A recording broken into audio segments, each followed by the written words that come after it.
friends. Welcome to 118 of the Fierce Calling podcast. I'm Doris Swift, your host, and thank you so much for joining me. It is so great to have you, and I'm excited about this week's show. It is part 2 of what we started last week, and it was concerning finances. And last week on the show, I had Miriam Neff, and we were talking about the book she co-wrote with her daughter, Valerie, Wise Women Managing Money, Expert Advice on Debt, Wealth, Budgeting, and More. Was so good. And this week, we're talking with Valerie Neff Hogan. She's an attorney and also a certified financial planner, among other things. And she's going to talk to us and give us her perspective on finances and how she helps women to handle their finances. It's just eye-opening how much of the wealth, the money in our country is handled by women, and it's going to be even more so in the coming years. So you're going to want to listen to this because let's face it, friends, none of us are killing it when it comes to budgeting and that kind of thing. But I love Valerie's take on it. It's refreshing and it's going to really encourage you. And I know that what she has to share is going to be so important because we're coming up on, spending season with Christmas and all of that. So listen in while I have a chat with Valerie Neff Hogan. It's going to inspire, encourage, and challenge you. But first, have you heard of Access More? Because I think you would really enjoy it and it would really bless you. So listen in for more about that. Do you want to go deeper in your faith even while you're on the go? No matter how busy the season you're in, Access More has a library of faith-based podcasts to help you grow spiritually. With podcasts from Christian thought leaders such as Christine Kane, Lisa Harper, Taryn Wells, and Bob Goff. You can hear podcasts on religion, culture, family, entertainment, and so much more. Access More gives you a safe space to find inspiring conversations about faith. Start listening today at accessmore.com or the Access More app. Welcome back to the Fierce Calling podcast. Today, I am really excited because this is going to be a fun show. It's really the part 2 of when I had Miriam Neff on the show, and we were talking about the book, Wise Women Managing Money, and her daughter, Valerie, co-wrote the book with her. And so I have Valerie with me today, and I'm going to tell you a little bit about her, and then we're going to get her on and hear some good stuff about how this is going to help you so much today. Valerie Neff Hogan holds a law degree and is a certified financial planner. She works with National Christian Foundation. She's the executive director of Orchard Ministry Development, and she also works with Widow Connection. And since 2000, Valerie has served at church, leading groups and individuals toward good stewardship with Christian financial concepts, Crown Financial, and Financial Peace University. So some of you may be familiar with those things. Those programs are amazing. And she loves to help people overcome financial obstacles to achieve freedom, become more generous, and do more ministry. And she is married and has 3 adopted children and 1 fabulous rescue dog. Have you adopted any additional dogs since this came out? Not since then, but I can't tell you I haven't been tempted many, many times. So I can guess that you would be. Welcome to the show, Valerie. It's great to have you on. Thank you. Thank you for having me on. It's just, it's really unique because originally we had planned to have you and Mom together and the schedule just didn't work that way. But I think it's really cool to have Mom's take on everything and hear her perspective and now hear yours and how you are really helping, especially women with this book, because not that women can't manage money, but because there are so many different situations where maybe more equipping would be beneficial. So I would love if you would share a little bit about your story, how you kind of get started in all of this. And you have a law degree too, which is amazing. And how you're taking action where your passion, compassion, and conviction intersect, Valerie. Yeah. Well, one of the things is that early on, my husband and I looked at some of these curriculums, like Larry Burkett. That's an old school Christian Mhm. stewardship name around excellence in stewardship and budgeting. So we took classes from his curriculum. And so one of the things through the whole path and whole journey is that we had that early on. And so we were able to follow some of those principles. And it has given us a lot of freedom and options really to do ministry. And like you were mentioning with my going for advanced schooling, you can really get into debt or have some tricky times with that coming out of it. But some of the training, the Christian stewardship training that we got early on, we followed some of that and were able to do some of that debt free. And so that freed me up to do ministry with that and not really have to pay back massive school debt. So just that was a great kind of kickstart to this. So doing various ministries, working in law, working in finance, all along the way, that has been a blessing and one that I've really wanted to share with others. Mm. And so in that journey and working at churches, and I do work with individuals, men and women, but through my mom's widow's ministry and the ministries that I've done, there are just some unique challenges that women have. So I'd see some of the statistics, hear some of the stories over and over. So I really just got a passion to know. I mean, there are women CPAs, attorneys. I mean, there are those that just feel confident. They've been managing money all along. They feel confident they're crushing it, but there are some that just haven't and they don't feel confident. And we don't lack the capacity. We lack the confidence usually because we can do this. But I would say, just seeing that lack of confidence, it was heartbreaking because I think the Lord wants us to step into all that he has. And I saw that as a roadblock. And so I've just been pursuing giving women confidence in godly stewardship. I think that's a common theme through the back. That's amazing. I love that so much because, like you were saying, the Larry Burkett and the Dave Ramsey program and all of that, these are all so important. And if you put these things into practice, they will work. But it's not an overnight thing, but people don't get into massive debt overnight either. So how have you seen the struggle between what mainly like our culture tries to push as far as finances and having things like right now versus being wiser with our stewardship and being able to buy what we really need? I mean, there's so many different things because if you think about it, just our culture is many, many times just going against what our faith is telling us, what excellence and stewardship would be as a godly woman. So, boy, multiple things. So you being in finance, I would say, the end game, I think on the world system and the culture system is the one who dies with the most toys wins. And Mm-hmm. as believers, we know that just doesn't ring true. So if we think about that, we are here to glorify God. That is our primary purpose. So there's nothing about collecting the most toys and dying with them that has anything to do with that, right? Right. So, I would just start there. And then all along the way, our culture just relentlessly is bombarding us with messages of, we've got to be better, faster, stronger, skinnier, richer, prettier, whatever it is. Mm-hmm. And with money, it's just that acquire, acquire, acquire. That should, the culture would tell us to do what feels good to self. So it revolves around self and never, it's never enough. And we know that those are both so anti what the Bible is telling us about contentment, about who we are in Christ, about how to be a good steward. I mean, it's just opposite of all that. But those messages from our culture are relentless. Amen. Yeah. So agree with everything that you just said. Is so important. And it just seems like, too, we can often hear so many messages about how we would tie our worth and value into what we own, like our net worth, right?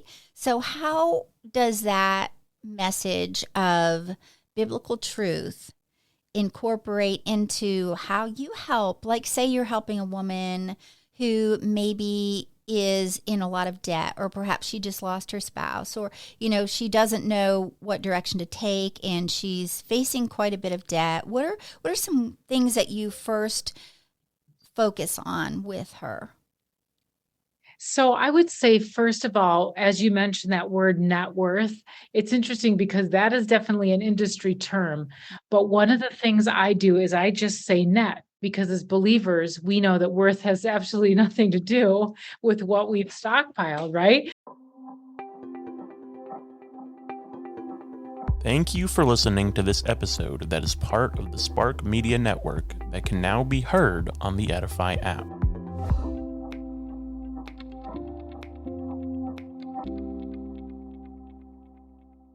But one of the things I do is I just say net, because as believers, we know that worth has absolutely nothing to do with what we've stockpiled, right? Right. So just even starting to, counter the culture there. So I would start with that, but so it would just also address the worth thing right out of the bat, because I think along with debt and along with someone who's maybe a little bit confused or not feeling confident is just a hesitation to move forward. And there's a lot of maybe shame, embarrassment about the situation. And never in this industry, all along the way, have I ever met someone who has said, I'm crushing my budget. I'm all over it. I do it perfect every time. And I'm crushing all my investments. They're perfect. So that person doesn't exist. Right? They're in denial Yeah, right. So I've never heard. And so everybody is going to struggle. I mean, one of the things about budget, just being on a system, as my mentor says, the trouble with life is it's so daily. Well, Yes. the hard part about a budget is just, living and practicing good financial practices. It's every day, a little bit at a time. So I would encourage that lady, you can do it. You're not alone. Leave the embarrassment, shame, grief, all of that, behind, or give it its proper place, because, you don't need that. You've got all the tools. God has given you what you need to step into what he has for you. And so, there's good, godly wisdom around this. And so just look, right? The Bible talks about wisdom stands on the corner and calls out. So there's so much good information on this. So just start getting at it. It's kind of like, how do you eat an elephant? I would encourage this lady, just start biting, let's start saving up a little bit of money. Just like there's a lot of wisdom around, get that emergency fund going, get rid of debt as you can. There's several good steps, but I think sometimes it just starts with, let's unload some of the non-godly messages we have that are holding us back, just to get the confidence and the will to move forward with it. Yeah, such great advice and such wisdom, godly wisdom. As the book of James tells us, when we ask for wisdom, he gives it to us liberally. And so I think it's so important that we know that we're not alone, and that we have those who have been equipped in these types of fields like you, to be able to help someone. And you just hit on such a key thing there when you were talking about guilt and shame, because it just seems like this is an area where a lot of people struggle with not wanting people to know their finances because they're such a mess, or that I remember watching this movie years ago. It was a cute movie. I think it was Confessions of a Shopaholic or something. And the woman, she was addicted to shopping. She just wanted, so the mannequins in the window would call to her. They weren't real, but in the movie they were kind of real, and they would call to her and, you want this beautiful scarf, don't you? Just come in and whip out your card, so she racked up all this debt. She had to eventually confess it to her family, and this collection agent was after her the whole movie. And so she wound up selling all of her possessions, and she did pay off the collection agency guy, but she brought it all in pennies and left it in his office. I don't know. I don't even remember when that movie came out. But anyway, it just made an impact, because I guess we see that too. And I would imagine you run into also a lot of emotion tied to this, right? And things that are a little bit more deep seated than just the surface kind of issue with the finances, right, Valerie? Absolutely. So, I mean, just even addressing something that we're, prone to want to cover or hide or are embarrassed of. I mean, think through all the disciplines and all we're trying to do in our Christian life. How Mm, many of those things are a good idea to lock away secretly in a closet and not share and get godly wisdom on?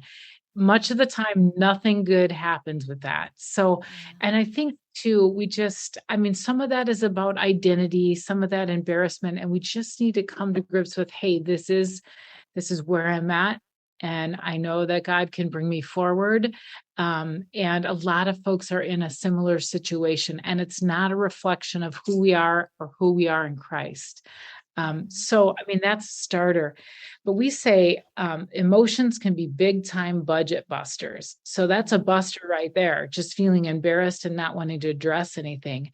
But I would just say lack of contentment. I mean, grief, they call it retail therapy sometimes for a reason, although I'm not really sure it's therapeutic to get all this stuff and then to get a big bill for it that we can't afford. Mhm. So, I think sometimes we look to things or acquiring or a shopping experience to fill a hole that God did not intend to be filled with that item or that Mhm. experience. I think He means to fill it with Himself.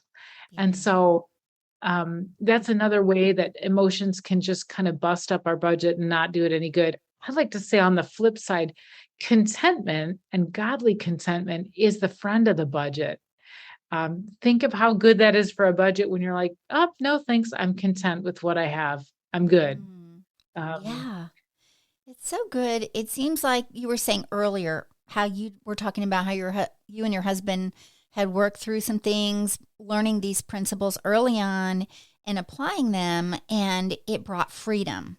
So sometimes people will think of a budget as being restrictive or, like being in bondage or something, but it's actually more freeing, right? Absolutely. So it is going to feel like, oh, I've got to track this and everything, but the money is leaving the building either way. Mm. Um, so I love the quote, and I don't know exactly who said it first, but it's you're either telling money what to do or you're wondering where it went. And Mm. so the money has left the building either way. But now do you just sit there and feel powerless? Like, what is happening? My life is out of control.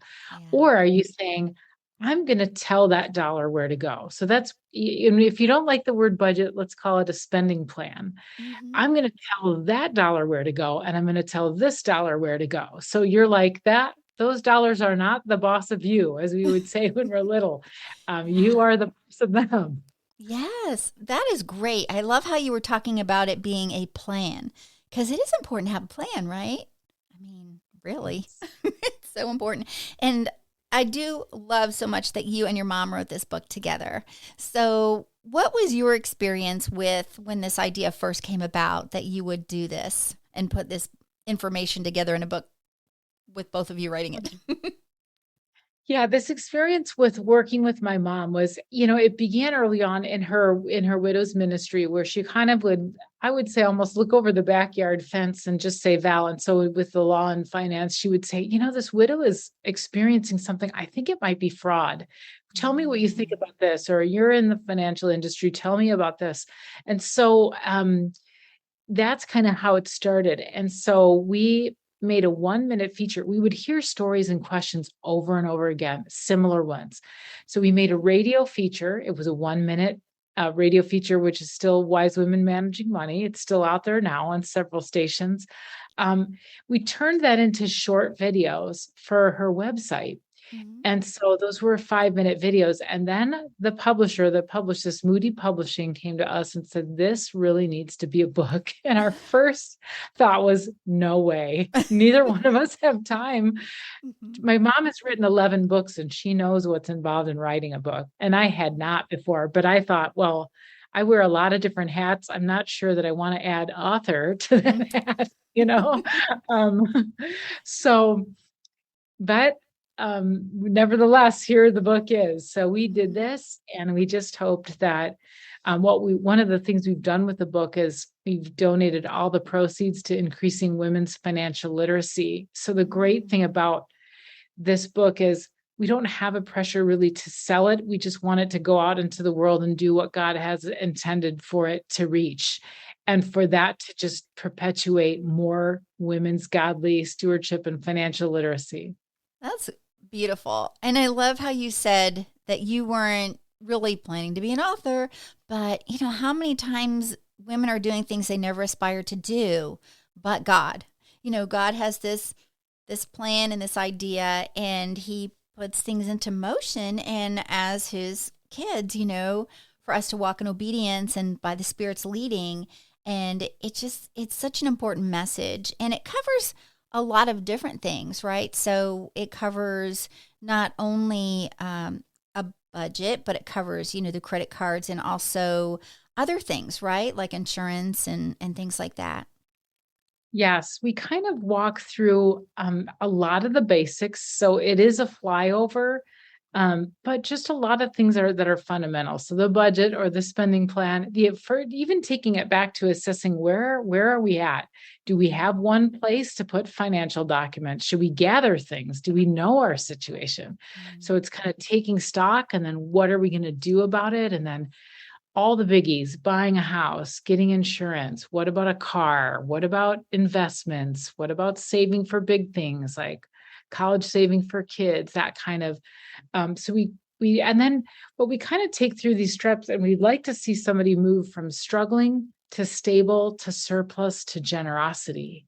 It's kind of a process that we go through. And, that's what I would consider the end goal, for Christian stewardship, is generosity and the ability to, when God asks us to do something, that finances are not going to hold us back from that. It's the ability to say yes to what he's asking of us. Yeah, that is awesome. And I love how it is a journey. You're taking someone on a journey to become debt-free and to then have the freedom to bless other people. And, like annually we have a fundraiser for student ministries for their mission trips that they go on. And we have like a cake auction, and people pay huge dollar amount for a cake. It's not about the cake.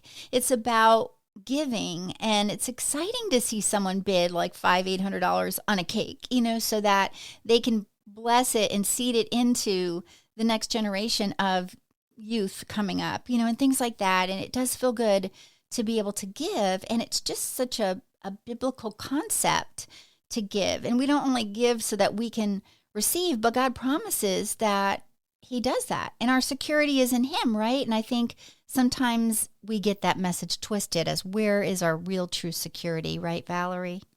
Yes. I mean, the Bible talks about we can't store it away and secure our future for ourselves. Our lives are in the Lord's hands.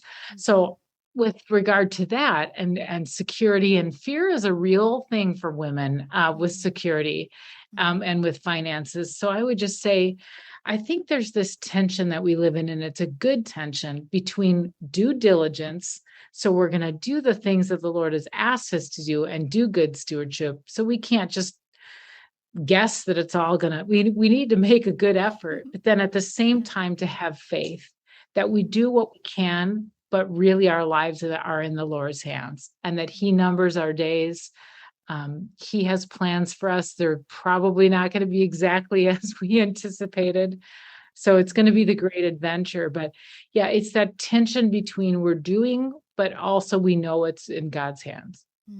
I love that you said it's a great adventure, because it really is. Adventures with God every day.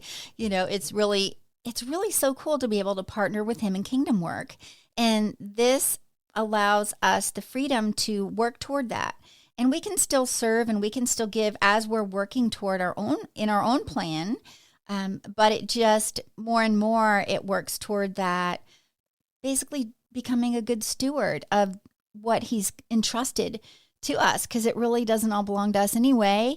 And and I love how you were talking earlier about, this race. It's kind of like that, that phrase, keeping up with the Joneses or whatever, that we're, racing to obtain all of these things, these toys, and everything has to be bigger and better and all of that. But that's really just a mindset that we can break free of I mean, it's not a sin to have a nice big house. It's not a sin to own a couple of cars. It's not a sin at all. But I think we have to think about it as, have these things become idols in our lives? Right? Absolutely. And we need to think about the why. What is the point? Mm-hmm. Why do I want to own that house or that car? And it might be that that's the one the Lord has intended for us. So Mm-hmm. that's great. That's a great reason. Yeah. But if this makes me feel important, this makes me feel valid. Um, I need this because, I mean, I think it's just really good to take stock and to lay it in front of the Lord. I think we can lay our budget, our calendar, all of our things kind of in front of Him in prayer and just say, Lord, all of this belongs to you. What would you like me to do with your stuff? Is this pleasing to you? And if we ask, He'll let us know, right? So, Mm-hmm. um, I love just the thought of just do things on purpose, and our lives can move at a speed that we're just not thinking about it. We're just trying to keep up, and we're throwing money at the urgency of whatever Mm-hmm. comes today instead of really thinking over what is the purpose of acquiring this or financing that. Or it's funny, a common thing that I think, especially when I was younger and in college and saw my first credit card, a fundamental concept of that, but few folks really, I think, know or think about it, is if you don't have the money for that item now, will you have it in 30 days? Because that's when it's due. Mm-hmm. You'll have it. If you will have it in 30 days, do you have it now? Is it necessary to charge it? So Yeah. just our relationship with credit. I mean, you would know from the banking industry just how backwards we have that in our culture, and to just really think through, is this something we need to be doing? Owning? Is this something we need to be dusting, insuring, financing, all of that? It all has a bit of a weight to Yeah. our life. That's so true. And the whole message and concept of waiting, we're called oftentimes to wait on the Lord and wait for things. But like you were saying, taking the perspective of financially, like, if I'm going to have the money in 30 days, why do I need to get it now? Why don't I wait 30 days, and then get it, or something like that. So, but I like earlier how you were also bringing out the importance of examining ourselves, because the word tells us to do that, to search our, and ask the Lord to search us and to reveal anything that is not of Him within us. And what is our true motivation for something? Now, He might want to bless someone with a larger home because He's going to lay on their heart that they're going to become a foster family, or, so you never know really what God's plan is going to be, but it is good for us to have a plan and to be open to the things that He wants to bring forth in our lives. So I think that's pretty cool. And I love that you have 3 adopted children. So what are their ages? They are 26. I have to get this. We're all within 1 year of each other, and I have to think about whose birthday was most recently. 26, 27, 28. Oh, So wow. That's cool that they're so close in age and everything. And so what a blessing for your family, to have that and to be able to teach these things to our kids, pass it on like a legacy.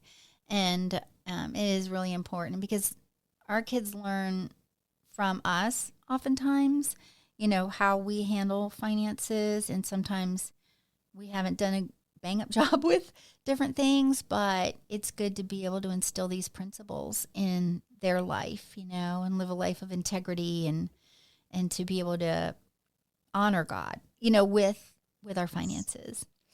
So what would be an encouraging thing, like if we were going to leave the listener with something encouraging that you would want to share? What kind of a message maybe is God putting on your heart to be able to share with someone right now that is really seeking help in this area? yeah, I would just say you can do it, and just get after it. Just trust the Lord that He has great things for you. And we look at women in the Bible. I think, sometimes in our culture, and I'm talking about within our Christian culture, we know a lot about, for example, the Proverbs 31 woman, but do we remember that? I mean, she was dealing in purple cloth. And so she was a business owner, right? Mm-hmm. And she went to evaluate the purchase of a field. So she was in a little bit of private equity and venture capital. I mean, she was a boss girl, so to speak. Yes. And that didn't interfere in any way with the honor her husband received, who was sitting at the city gate. Like, he had his own gym, and so did she. And so I think, there were women supporters of Christ's ministry. There were women supporters of Paul's ministry. And so I think that there's great kingdom purpose. And, you'll see statistics of all the wealth that women will be controlling. And I don't mean the family budget. I mean wealth in the United States. Over half of it in the next few years will be controlled by women. So we can make that. And the Bible talks about, you can actually cause someone to praise the Lord and give him honor by your giving. And so we don't get there without following these principles. We're going to have some financial margin. Just get started. And I think the Lord honors that in the process to get you to where he wants you to be, which is to be this Proverbs 31 type woman that is, maybe helping others with jobs or with revenue streams there, but then also she's helping with generosity. There's so many great things we can do, and we just flat out reject the culture's message on this and just embrace what God has for us here. Amen. That is really good. I love how you brought that up about the Proverbs 31 woman, because sometimes she can be intimidating to us, but she doesn't have to be, because like you said, God has equipped us with the knowledge to be able to be good stewards of what he's entrusted us with. And that was really eye-opening, what you were saying about how we're going toward where women will have a lot of responsibility. Really, it's really a responsibility to handle funds like that, and to just awaken to that fact and be proactive instead of just reactive all the time, right? Right. Well, thank you so much. And I am so excited about this book too. And it is doing so well, because I was looking at it today, and I think it was like I was saying earlier, it was number 17 on Christian stewardship on Amazon. I mean, we're not really looking at rankings and where we are and statistics and all that, but I think it tells us some very important things, that this is important to people and that it is blessing people. So we're not looking at it as, oh, we want to be number one and, how many followers and this and that, because we can really get caught up in that really easily.